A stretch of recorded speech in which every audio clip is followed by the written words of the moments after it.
मलाई तिमीप्रति खासै गुनासो छैन, तर कहिलेकाहीँ तिम्रो बानीले मनमा पीडा ल्याउँछ। तिम्रो प्रेममा कुनै कमी छैन भन्ने मलाई थाहा छ। म प्रति अथाह माया गर्छौ भन्ने पनि महसुस हुन्छ, तर कहिलेकाहीँ त्यो माया शब्दमा पोखिनु पनि जरुरी हुन्छ।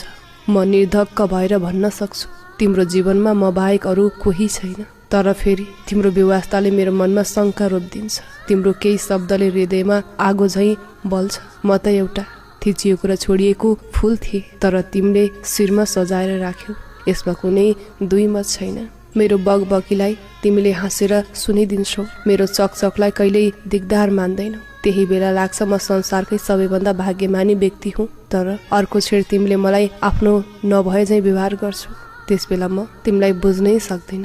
तिम्रो आफ्नो भावनाहरू मबाट लुकाउँछौ। तिम्रो आफ्नो चाहना मेरो सामु पोख्न चाहँदैनौ। कहिलेकाहीँ त यस्तो लाग्छ म कतै एकतर्फी प्रेम गर्छु कि तिमीलाई। फेरि सोच्छु यदि प्रेम नभएको भए यतिको म प्रति किन गर्थ्यौ र? खै कस्तो सम्बन्धमा बाँधिएका छौँ हामी।